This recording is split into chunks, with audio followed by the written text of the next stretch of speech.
Hello, people of the world. Today I'm reviewing Lego Bionicle set from 2008. This is the Rockoh T3 is what it's called. This specifically is the Rockoh T3. This is Pohatu. Pohatu pilots the Rockoh. Pohatu kind of bent. He's also very creaky because this is a 2008 set, which means he uses 2008 joints. I'll talk about that more when I talk about him. If you're wondering how I got this, I ordered it off of Bricklink.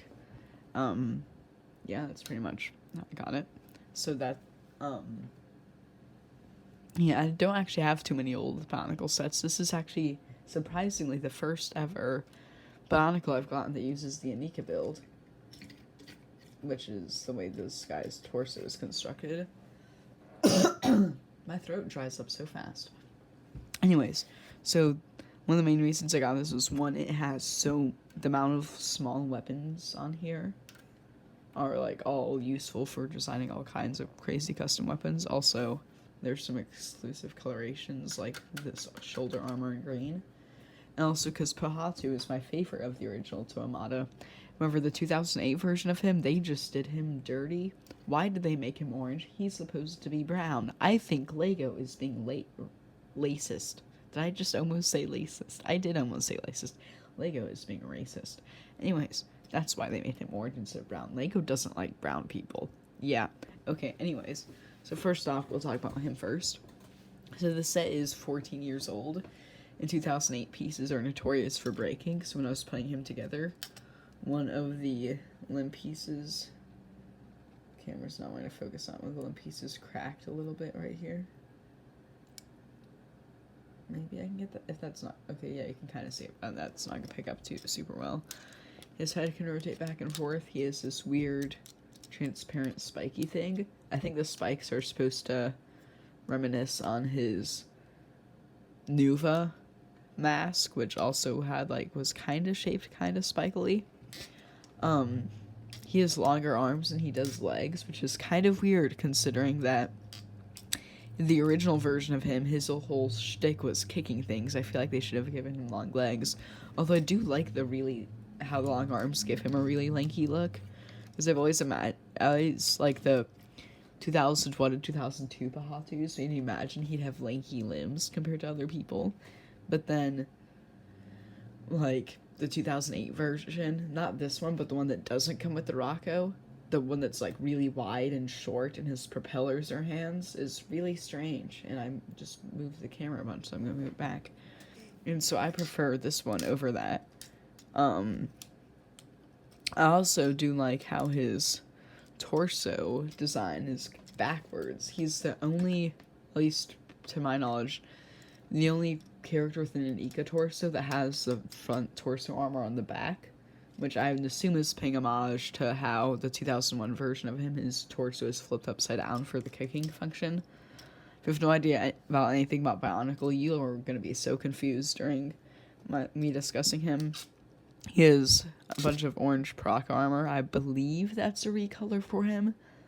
That did come in other sets, I believe.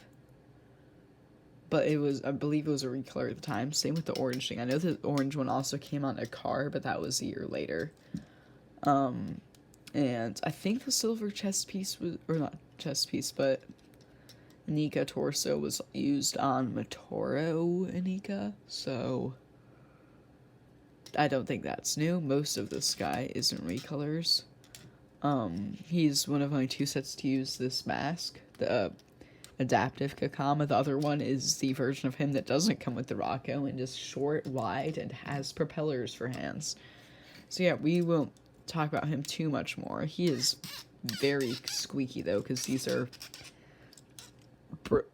very fragile, tight, friction-full joints. Because Lego decided, people want friction, so we'll make joints that have good friction and then break if you try to take them apart. Because that's how you sell toys.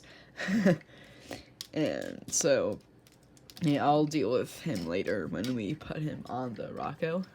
So now to the Rockoh itself. Now, at first glance, you're just like, oh, this is just a speeder, like Star Wars. But actually, no, it's a giant gun. So, you can see how, first off, this stand, which you'd assume is just a stand to make it stand up at a funky angle, that's the handle to the gun, right? And so the way it shoots, down here you have a Zamor sphere launcher, which actually I'm bringing at this angle. So you have a Zamor sphere launcher here. You can already see this part wiggles down here. And going up here, you have a magazine. Actually, I guess, would it be more of a clip because it's stationary?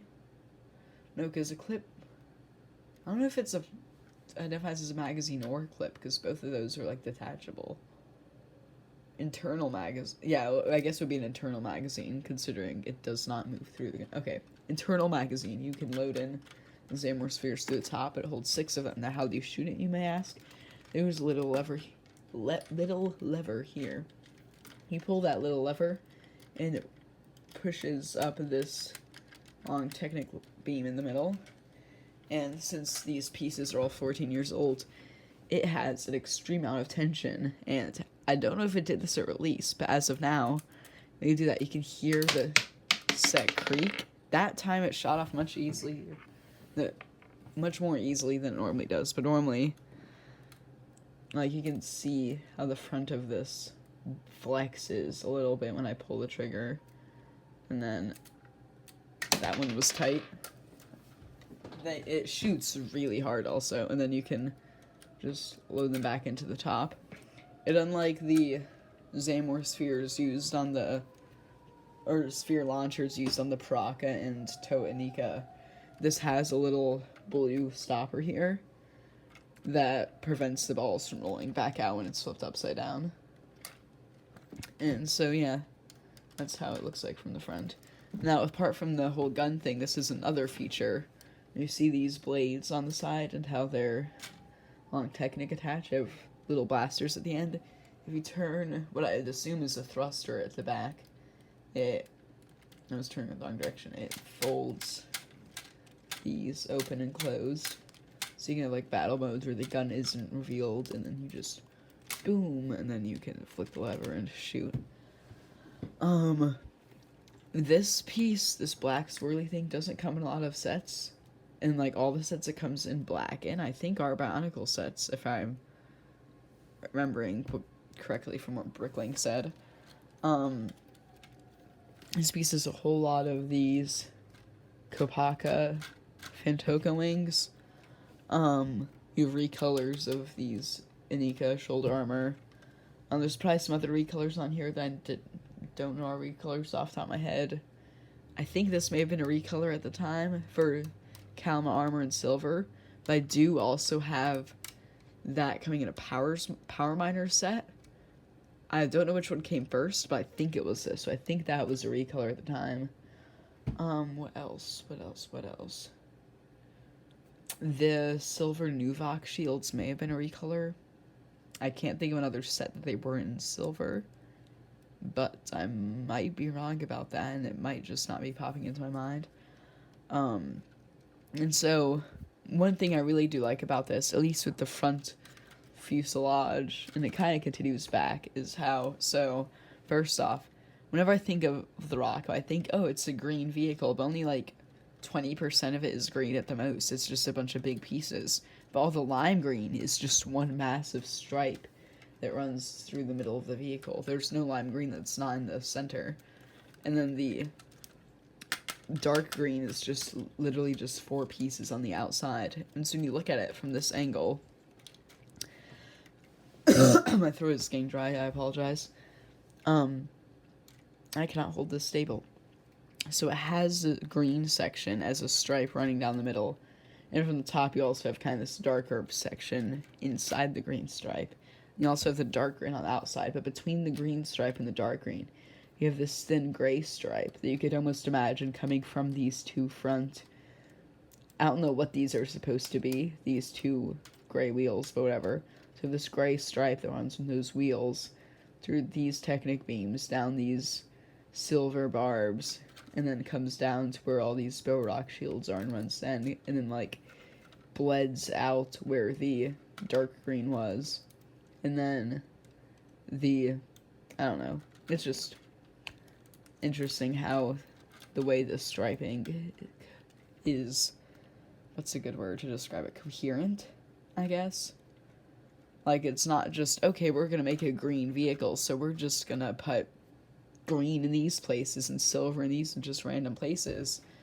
Instead, they, like, color blocked it, so it has an interesting design. So if you imagined it, like, if it wasn't just made of Legos and was, like, a fully constructed vehicle, you can imagine, like, the way the colors, patterns would move down without the limitation of Lego pieces. Okay, alright, now let's get Mr. Pohatu on this. So, first off, I find it easier to start with the hands. And so for the handles, you have these parts attached underneath Mari blades. Mari Torin blades, I guess would be a better name to call them. And so, sorry, this kind of takes a second because he has a lot of friction, so it's hard to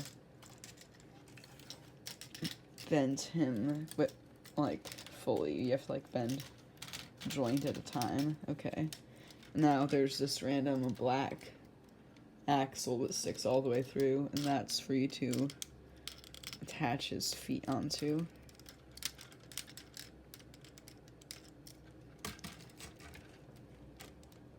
I got one detached. Okay, there.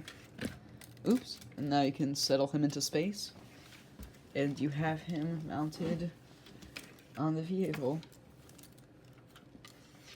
And you could obviously, like, if you want to, I'm not going to try because I don't want to damage the pieces, because these feel really fragile considering this set is 14 years old. So that's how he looks on there. Now, one complaint I've seen a lot about this is how some colors stick out way too much. Like, there's a bunch of blue pins, especially this blue piece up here, and then the red Technic piece in there. You could say the red is part of the color scheme because it's also on these tiny blasters. And so I've seen a lot of people complain about that, but I actually kind of like just the random discolored parts. Because, I don't know how to explain it, but it makes it seem more robotic, I guess. It a bit more artificial, if that makes any sense. Like, it seems more like it's built out of a bunch of, like, smaller pieces. Like, I feel like if you looked at the internals of, like, a computer or a robot, it wouldn't all just everything being the same color. There would be, like, some little mechanical tidbits of different colors that stand out.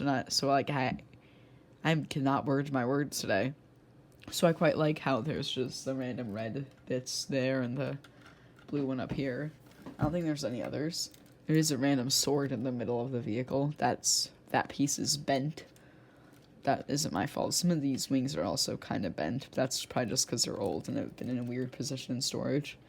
Also, there's these two claws that help it lean down on and balancing upward. Because it only rests on this middle kickstand, those two claws, and then partially on the tips of these, but these are super flappy, so they just give it a little extra support, but not too much. These ones don't touch the ground, though. Yeah, so this is... I keep kicking the camera. This is the smallest of the 3 vehicles that came out in summer 2008. The medium-sized one, I believe, was called the Jet Trax.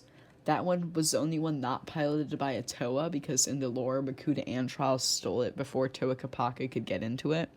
And the other vehicle was the Axelara, which was the biggest one. It was bright red. It was piloted by Toa Liwa, who was green. And so I feel like orange piloting green and green piloting red is kind of like a color comparison in a way, I guess. But the Axelara, if you're expecting a review on that, you're going to be waiting a very long time, because that set goes for like $200 now, because it won some like French toy award for being like Toy of the Year or something. So I'm not going to review that until I start making money off this YouTube channel. So if you want to see a review on that, either just go somewhere else or get me more subscribers, people. And speaking of that, if you want to help out this channel, when you're like doing something in the background, you don't even have to pay attention, just like turn down the volume and just open up your computer and just start playing random videos of mine to help increase my popularity.